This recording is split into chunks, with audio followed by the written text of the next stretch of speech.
बिस्मिल्लाहिर्रहमानिर्रहीम। नाज़रीन अस्सलाम वालेकुम। मैं हूँ इमरान वसीम। नाज़रीन, साबिक़ कमिश्नर रावलपिंडी लियाकत अली चट्ठा के इल्ज़ामात के हवाले से बड़ी डेवलपमेंट हुई है। ख़ुलासा अगर आप पूछें तो ख़ुलासा नाज़रीन ये है कि दूध का दूध पानी का पानी हो गया है। और जो इलेक्शन कमीशन की आला सतह की कमेटी तश्कील दी गई थी, उस कमेटी ने अपनी रिपोर्ट यानी जो इनिशियल रिपोर्ट होती है वो मुरतब कर ली है। और उसमें नोटिस किया गया था साबिक़ कमिश्नर रावलपिंडी लियाकत अली चट्ठा साहब को। तो लियाकत चट्ठा साहब ने अपना बयान दिया है। अब उस बयान के बाद सब कुछ वाज़ेह हो चुका है कि ये मामला क्या था और मामला है क्या। एक तो नाज़रीन इसकी तफसीलात आपके साथ हम शेयर करेंगे और फिर कुछ दीगर ख़बरें भी हैं। हंगामी इजलास बुलाया गया है और हंगामी इजलास के साथ साथ सख्त कार्रवाई करने का फ़ैसला और किस नोयत की कार्रवाई करने का फ़ैसला, ये कमिश्नर साहब की हम बात कर रहे हैं। और इसके साथ साथ कुछ क्रैकडाउन की ख़बरें आ रही हैं, गिरफ़्तारी की ख़बरें आ रही हैं, बल्कि गिरफ़्तारियों की ख़बरें आ रही हैं। तो ये सारी डिटेल इस प्रोग्राम में आपके साथ हम शेयर करने जा रहे हैं। लेकिन व्लॉग का आगाज़ करने से पहले आप जिन दोस्तों ने अभी तक चैनल सब्सक्राइब नहीं किया, वो चैनल को सब्सक्राइब कर लें, बेल आइकॉन का बटन प्रेस करें और वीडियो अगर पसंद आती है तो आप लाइक भी करें और अपने दोस्तों के साथ, अपने राइट लेफ़्ट में जो भी आपके जानने वाले हैं, जो आपकी कम्युनिटी है, उसके साथ ज़्यादा से ज़्यादा हमारे व्लॉग को शेयर भी करें। तो पहली ख़बर से नाज़रीन गुफ्तगू का आगाज़ करते हैं। आज सुबह 7 बजे के व्लॉग में आपके साथ हमने खबर शेयर की कि पाकिस्तान तहरीक इंसाफ के आज़ाद अरकान जो सुन्नी इत्तेहाद कौंसिल में शमूलियत अख्तियार कर गए थे, अब एक दरख्वास्त इलेक्शन कमीशन में दी जाएगी जिसमें यह इस्तदा की जाएगी कि चूँकि आज़ाद अरकान ने इत्तेहाद कौंसिल में सुन्नी इत्तेहाद कौंसिल में शमूलियत अख्तियार कर ली है, तो जो ख़वातीन की मखसूस नशिस्तों का कोटा बनता है और मिनॉरिटी का जो कोटा बनता है वो सुन्नी इत्तेहाद कौंसिल को ग्रांट किया जाए। तो इस हवाले से नाज़रीन सुन्नी इत्तेहाद कौंसिल ने बाज़ाब्ता अपने लेटर हेड पे इलेक्शन कमीशन को दरख्वास्त दे दी है, जिसमें कहा गया है कि ख़वातीन और अक़लियतों का जो मखसूस कोटा है वो सुन्नी इत्तेहाद कौंसिल को अलाट किया जाए। और इसमें बताया गया कि 86 जो आज़ाद कौमी असम्बली के अरकान हैं उन्होंने शमूलियत अख्तियार की है और पंजाब से 107 सूबाई अरकान ने, आज़ाद अरकान ने शमूलियत अख्तियार की है। KP से 90 और सिंध से 9 आज़ाद अरकान ने सुन्नी इत्तेहाद कौंसिल में शमूलियत अख्तियार की है। आज इस हवाले से नाज़रीन इलेक्शन कमीशन ने ये जो एप्लीकेशन सुन्नी इत्तेहाद कौंसिल की आई है रिज़र्व सीटों के हवाले से और मिनॉरिटी की सीटों के हवाले से हंगामी इजलास बुला लिया गया है। और इसमें नाज़रीन अगर ये दरख्वास्त एक्सेप्ट हो जाती है तो फिर 4.5 के तनासब से जो तमाम सियासी जमातें, क्योंकि आज इलेक्शन कमीशन ने मखसूस नशिस्तों की अलॉटमेंट का फ़ैसला करना है, तो तमाम जो सियासी जमातें पार्लियामान में मौजूद हैं उन्हें 4.5 के तनासब से ये जो रिज़र्व सीटें अलॉट कर दी जाएंगी। लेकिन अगर कोई रुकावट आई, सुन्नी इत्तेहाद कौंसिल को ये मखसूस नशिस्तें ना मिल सकें PTI के आज़ाद अरकान की शमूलियत के बावजूद, तो फिर बाकी जो सियासी जमातें हैं उन्हें 3 के तनासब से 3.0 के तनासब से जो है वो तमाम मखसूस नशिस्तें जो है वो ग्रांट कर दी जाएंगी, अलॉट कर दी जाएंगी। तो आज इस हवाले से इलेक्शन कमीशन का नाज़रीन बड़ा अहम इजलास होने जा रहा है और chief election commissioner Sikandar Sultan Raja साहब जो हैं इस इजलास की सदारत करेंगे। आप आ जाते नाज़रीन, इलेक्शन कमीशन का जिक्र हुआ है तो जो इलेक्शन कमीशन की जानिब से कमिश्नर साबिक़ कमिश्नर रावलपिंडी लियाकत अली चट्ठा साहब के इल्ज़ामात के हवाले से नाज़रीन जो कमेटी बनी, उस कमेटी को 3 दिन दिए गए थे।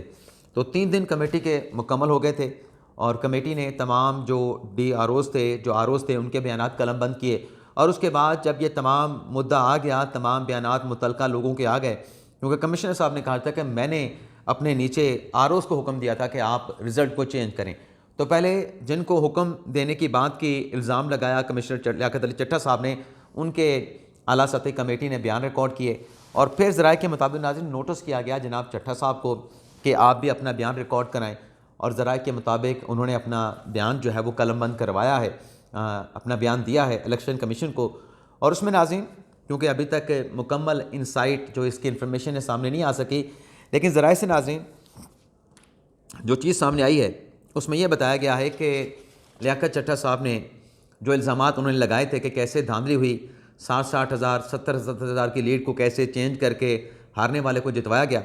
तो उनके जो इल्ज़ामात थे उन इल्ज़ामात के हवाले से किसी किस्म का जो सबूत है, यानी आपको जब आप इल्ज़ाम लगाते हैं तो महज ज़बानी तौर पे इल्ज़ाम लगाना काफ़ी नहीं होता है, आपने अपने इल्ज़ामात की सपोर्ट में कोई डॉक्यूमेंट्स भी देना होता है, कोई सबूत भी देने होते हैं। और आपके जैसे कि बहुत सारे पीटीआई के चाहने वाले या उनके जो वोटर सपोर्टर वो कहते हैं कि ये तो बिल्कुल आल इन आल थे, इलेक्शन के प्रोसेस को ये देख रहे थे, इनके नीचे सब कुछ हो रहा था और इनके अहकामात से हो रहा था। तो जब इनके अहकामात से हो रहा था तो ज़ाहिर सी बात है कि जब आपके पास लीडिंग रोल हो कमिश्नर पिंडी के पास, इसी बात को आगे बढ़ाते हुए, वैसे तो कमिश्नर पिंडी का कोई इलेक्शन में किरदार नहीं था, लेकिन इसी बात को आगे बढ़ाते हुए कि उनके पास लीडिंग रोल था, वो लीड कर रहे थे, क़यादत कर रहे थे इलेक्शन के प्रोसेस की जो पिंडी रीजन का था, तो फिर उनके पास तमाम जो शवाहिद हैं वो भी होने चाहिए थे और जो चीज़ें उन्होंने चेंज की हैं वो उनके फिंगर टिप्स पे होनी चाहिए थी कि फ़लाँ हल्के में हमने इस तरीके से कराया, मैंने उसको कहा, उसने फिर नीचे उससे कराया, और फ़लाँ कौमी असम्बली के हल्के में हमने उस लीड को इस तरीके से कम किया, इतने वोट हमने डाले। तो ऐसी कोई चीज़ जो है वो ज़राए के मुताबिक कमिश्नर पिंडी साहब ने अपने इल्ज़ामात की सपोर्ट में कोई चीज़, यानी जिसको सबूत कहते हैं, एविडेंस कहते हैं, डॉक्यूमेंट सबूत कहते हैं, ऐसी कोई चीज़ जो है वो नहीं दी गई। लेकिन ज़रा ये बताते हैं कि आला सतह की कमेटी ने जो अपनी रिपोर्ट तैयार की है उसमें तमाम मुतल्लिका लोगों के, DROs के, ROs के और कमिश्नर का बयान शामिल किया गया है। और जो उनकी जो उनका प्रेस कॉन्फ्रेंस थी, जो प्रेसर थी कमिश्नर साहब की, लियाकत अली चट्टा साहब की, उसका पैमरा की तरफ से जो ट्रांसक्रिप्ट मुहैया किया गया था उसको भी इस रिपोर्ट में शामिल किया गया है। और इब्तदाई रिपोर्ट में, यानी जो आला सतह की कमेटी की जो रिपोर्ट है उसमें ये सिफारिश की गई है कि चूँकि इस तरह के बड़े संगीन नौयत के इल्ज़ामात लगाए गए हैं, तो एक तो चट्टा साहब के ख़िलाफ़ जो है वो फ़ौजदारी कार्रवाई करने की ज़राए बताते हैं कि कमेटी ने सिफारिश की है। और इसके साथ साथ उनके ख़िलाफ़ चूँकि कमिश्नर साहब ने chief election commissioner Sikandar Sultan Raja पर भी संगीन इल्ज़ाम लगाए हैं, तो उनके ख़िलाफ़ तौहीन इलेक्शन कमीशन केस की कार्रवाई इनिशिएट करने की भी सिफारिश की गई है। तो लेट्स सी, इस हवाले से अब चीज़ें जो है वो अनफोल्ड होना शुरू हो चुकी हैं,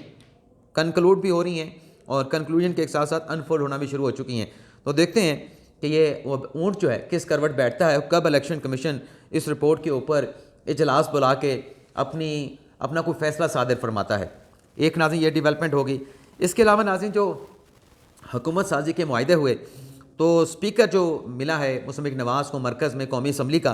तो उसमें एक तो अयाज सादिक साहब का नाम फेवरेट के तौर पे लिया जा रहा था, लेकिन आज नाज़रीन जाम कमाल जो कि बलूचिस्तान से रुकन कौमी असम्बली भी मुंतखब हुए हैं, सूबाई असम्बली के रुकन भी मुंतखब हुए हैं। तो अब ये कहा जा रहा है कि इम्कानात में से है, बल्कि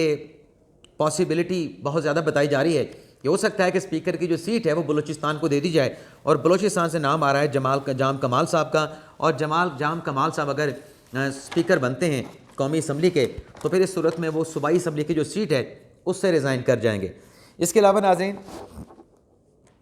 आज नून लीग और जमीयत उलमा इस्लाम फ़े के कायदीन का इजलास होने जा रहा है, मुशावरती इजलास। और इसमें जनाब मरियम औरंगज़ेब साहबा ये कहती हैं कि इस इजलास का, मुशावरती इजलास का जो एलामिया है वो भी बाज़ाब्ता तौर पर जो है वो जारी किया जाएगा। लेकिन नाज़रीन जो फार्मूला तय पाया है बलूचिस्तान में हुकूमत साजी का, उसमें 3 जमातें मिल के हुकूमत बनाएंगी, पीपल्स पार्टी, नून लीग और बैप पार्टी, जिसमें सीनियर वज़ीर आला का तो मैंने कह दिया कि 2.5 साल दोनों जमातें PP और नून लीग मिल के करेंगी। लेकिन जो सीनियर वज़ीर है नून लीग का होगा, गवर्नर मुस्मिक नवाज़ से होगा, और जो स्पीकर है वो नून लीग का होगा, डिप्टी स्पीकर बैप पार्टी से होगा, और जो मिनिस्टर बनेंगे वो 6 पीपल्स पार्टी के और 6 जो है वो नवाज़ लीग के होंगे, और बैप पार्टी को भी जो है वो काबीना में हिस्सा दिया जाएगा। अब आ जाते हैं नाज़रीन जो जस्टिस काजी फैसल साहब के ख़िलाफ़ एक कैंपेन चल रही है। अब उस कैंपेन के हवाले से नेगेटिव सनसनीखेज़ कैंपेन के हवाले से नाज़रीन आज इदारों की तरफ से, कानून नाफिज करने वाले इदारों की तरफ से, पिंडी का इलाका है पिंडोरा, वहाँ से अब्दुल वासे नामी एक शख्स को गिरफ़्तार किया गया है। और बताया नाज़रीन ये गया है कि इनकी गिरफ़्तारी के बाद इन्होंने क्योंकि कैंपेन की सोशल मीडिया पे काजी फैसल के ख़िलाफ़, तो मज़ीद जो लोग हैं उनकी शनाख्त का अमल भी जारी है और उनके ख़िलाफ़ भी कानून के मुताबिक एक्शन लिया जाएगा। अब यहाँ पे अब्दुल वासे साहब को गिरफ़्तार किया गया है, तो ज़ाहिर सी बात है कि एक शख्स गिरफ़्तार हुआ है और उसने किसी बड़ी शख्सियत के ख़िलाफ़ मज़मूम कैंपेन की है, सनसनी फैलाई है। और तो फिर ज़ाहिर सी बात है कि जो लोग और इन्वॉल्व हैं, जैसे इमरान रियाज खान का सुबह नाम लिया, मंसूर अली खान ने अपने ब्लॉग में कि उन्होंने भी ऐसी कोई ट्वीट्स की हैं, प्रोग्राम में जिक्र किया है, काजिफ के ख़िलाफ़ प्रोपेगेंडा किया है, PTI की रहनुमा फलक जावेद का नाम लिया गया है, तो फिर इनके बारे में क्या होगा? फिर तो इनके बारे में भी गिरफ़्तारियाँ होंगी। लेकिन मेरे ख्याल से नाज़रीन ये सब कुछ हुआ है, जिस तरीके से ये कैंपेन चलाई गई है, तमाम लोगों को जिसने, अब मुझे नहीं पता कि गिरफ़्तारियाँ होनी है नहीं होनी, लेकिन क्रैकडाउन शुरू हो चुका है। बेहतर ये होगा कि जिन लोगों ने ये सब कुछ किया है, कैंपेन का हिस्सा बने हैं, शामिल हुए हैं, वो अगर माजरत कर लें और बताएं कि हमसे गलती हो गई है और अब हमें चूँकि पता चला है, फ़ैसले को हमने पढ़ा है, तो हम अपने किए पे माजरत मांगते हैं कि हमने लोगों को मिसगाइड किया है, तो मेरे ख्याल से ज़्यादा मुनासिब रहेगा। रात तो मौलाना फजल रहमान साहब ने और अब्दुल गफूर हैदरी साहब ने भी बयान जारी कर दिए थे, तो मैंने उस वक्त कहा था कि लगता है कि इन्होंने भी फ़ैसला नहीं पढ़ा और एक होता ना कि एक लहम में बह के उसी रुख पे चल निकला, तो वैसे मौलाना साहब ने और मौलाना अब्दुल गफूर हैदरी साहब ने भी किया है। तो कल रात सुप्रीम कोर्ट ने वो जो फ़ैसला था जिसके ऊपर काजी फ़ैसल के ख़िलाफ़ कैंपेन चलाई गई, उसका तर्जमा करा के भी वेबसाइट पे जारी कर दिया और उससे नाज़िम वाज़ेह होता है कि कोई ऐसी बात कि आप किसी को इजाज़त दे दी हो कि आप जो मर्ज़ी करते रहें, ऐसी कोई बात उसमें नहीं लिखी गई। इसके अलावा नाज़रीन, इमरान खान साहब की अहलिया नहीं, हमशीर गान उज़्मा और अलीमा खान साहबा, उनकी जो लाहौर में 9 मई का उनके खिलाफ जो मुकदमा है, 16 मार्च तक उनकी जो ज़मानत है उसको एक्सटेंड कर दिया गया है। फवाद चौधरी के खिलाफ नाज़रीन मुकदमा है एंटी करप्शन में, हाउसिंग सोसाइटी से मुबैना तौर पे रिश्वत लेने का, उसमें उनके जुडिशल रिमांड को नाज़रीन 12 मार्च तक एक्सटेंड कर दिया गया है। लेकिन नाज़रीन इसके अलावा जो बुशरा बीबी साहिबा का केस है, जिसमें उन्होंने इस्लामाबाद हाई कोर्ट से रिजू किया था कि मुझे जो है वो बनी गाला से जो है वो अडियाला जेल में मुंतकिल किया जाए, तो आज जब तक नाज़रीन हम ये वीलॉग रिकॉर्ड कर रहे हैं तो जस्टिस मियां गुल हसन औरंगज़ेब साहब इस केस की समाअत कर रहे हैं और सिक्योरिटी वजूहात की बिना पे नाज़रीन जो जेल हुकाम है उनकी तरफ से कहा गया है कि सिक्योरिटी रीजनिंग की बिना पे, सिक्योरिटी थ्रेट की बिना पे जो बुशरा बीबी साहिबा हैं उनको बनी गाला से अडियाला जेल में मुंतकिल नहीं कर सकते। जेल में जगह कम है, 250 ख़वातीन पहले से जेल में कैद हैं और तो इसलिए उन्होंने कहा कि माजरत कर ली है, लेकिन समाअत जारी है, तो देखते हैं समाअत में नाज़रीन क्या फ़ैसला सामने आता है। इसके अलावा नाज़रीन शेर अफजल मरवत साहब के जो बावर्ची थे उनके अगवा का मुकदमा जो है वो के हवाले से मुकदमे की आज इस्लामाबाद हाई कोर्ट में समाअत हुई। जस्टिस सरदार इजाज़ इसाक खान साहब ने इस केस की समाअत की, तो वकील इस्लामाबाद पुलिस ने कहा कि शेर अफजल मरवत के बावर्ची के अगवा का मुकदमा दर्ज कर लिया गया है, लेकिन मरवत साहब ने कहा कि मेरा जो बावर्ची है वो वापस आ गया है और मैं अपनी दरख्वास्त वापस लेता हूँ। तो अदालत ने शेर अफजल मरवत की इस इस्तदा के ऊपर जो मुकदमे के इंदराज की दरख्वास्त थी उसको वापस ले लिया और साथ में नाज़िम मरवत साहब ने यह भी कहा कि मेरे बावर्ची की बहुत अच्छी सेवा की गई है और बड़ी अच्छी उसकी ट्रीटमेंट की गई और वापसी पे उसे सूट के 2 जोड़े भी दिए गए हैं। इसके अलावा नाज़रीन साबिक़ वज़ीर पंजाब चौधरी परवेज़ इलाही साहब जो कि अडियाला जेल में मौजूद थे, उन्हें अडियाला जेल से जो है लाहौर में अदालत में पेशी के लिए जो है वो मतलब पिंडी से अडियाला जेल से जो है वो लाहौर मुंतकिल किया जाएगा। इसके अलावा नाज़रीन एक और भी है जो ख़बर आपके साथ हमने शेयर करना है, वो जो मरवत साहब ने आके स्टेटमेंट दिया अदालत के बाहर जब हाई कोर्ट में उनके केस की समाअत हुई, तो मरवत साहब नाज़रीन क्या कहते हैं ये भी आपको बता दें, मुझे ज़रा निकालने दें नाज़रीन मरवत साहब का स्टेटमेंट कौन सा आसानी से मिल जाता है। हाँ जी, मरवत साहब कहते हैं नाज़रीन कि जैसे सरदार इजाज़ इसाक खान की अदालत में मेरे घर पे रेड का केस हुआ, कल जब मुकदमा अदालत के सामने आया तो अदालत ने कहा कि अगर मुलाजिम वापस ना आया तो पुलिस के सीनियर अफसरान के खिलाफ सीनियर अफसरान पेश हों। कल मेरा मुलाजिम घर वापस आ गया था, मेरी उससे गुफ्तगू हुई, मेरे मुलाजिम ने बताया कि उसकी अच्छी ट्रीटमेंट हुई है, 2 जोड़े कपड़े भी साथ लेकर आया है। मेरी दादरसी होने पे आज अदालत से दरख्वास्त में जो है वो मैंने निपटा दी गई है। कल पुलिस ने मुकदमा दर्ज कर दिया था। मेरी दरख्वास्त पर मेरे घर पे घुसने वाले 2 दर्जन लोग थे, सब ने मास्क पहने हुए थे, घर के अंदर लगे कैमरे काम नहीं कर रहे थे। अब ये घर के अंदर लगे कैमरे काम नहीं कर रहे थे तो मरवत साहब को उनको वर्किंग पोजीशन में रखना चाहिए था, पता चलता कि कौन आया था। और मरवत साहब कहते हैं कि फौजदारी मुकदमात में आपको साबित करना होता है कि इसने जुर्म का इर्तकाब किया है। इंट्रा पार्टी इलेक्शन 15 दिन के अंदर उन्होंने कहा कि हम करवा रहे हैं पाकिस्तान तहरीक इंसाफ के, हमने अपनी पार्टी को मुतहर्रिक करना है, फंक्शनल करना है। तमाम पार्टी वर्कर्स को कहता हूँ कि इस दफ़ा इंतखाबात में हिस्सा लें, यानी पिछली मरतबा इंतखाबात में वर्कर्स ने हिस्सा नहीं लिया था। जो हमारे प्लेटफॉर्म से लड़ना चाहता है उसको सपोर्ट करूँगा। फ़ौज और इस्टेब्लिशमेंट का अलहदा इदारा समझा जाना चाहिए। फ़ौज बार्डर पर लड़ती है, अपनी जानों का नजराना पेश करती है। बानी PTI ने बारहा कहा कि फ़ौज के साथ PTI का किसी मकाम पर इख्तलाफ नहीं है। हमने अपने कन्वेंशन में भी फ़ौज को खराज तहसीन पेश किया। ईरान ने जब हमला किया तो हमारी फ़ौज थी जिसने उनको मुँह बंद जवाब दिया। बहुत सारी चीज़ों पर हमारा इन्हिसार फ़ौज पे है, ये जहन से निकाल दे कि हम फ़ौज के ख़िलाफ़ हैं, मुनाफरत फैलाने की कोशिश करते हैं। सीट छीनने पर सामने तो ये नज़र आ रहा है कि इलेक्शन कमीशन मुलव्वस है, यानी अब जो धांधली के इल्ज़ामात पाकिस्तान तहरीक इंसाफ लगा रही है वो इलेक्शन कमीशन पे लगाए जा रहे हैं कि धांधली इलेक्शन कमीशन ने करवाई है। जिनने ये काम किया उन पे दावा दायर करेंगे या फ़ौज पर करें। इलेक्शन कमीशन में हमारे मुकदमात आए रोज़ तो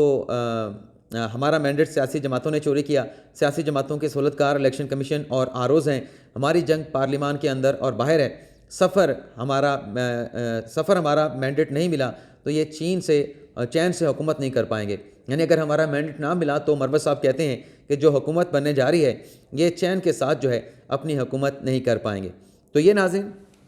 अब तक के जो अपडेट्स हैं आपके साथ हमने शेयर की। इजाज़त चाहते हैं नाज़रीन, अल्लाह हाफ़िज़।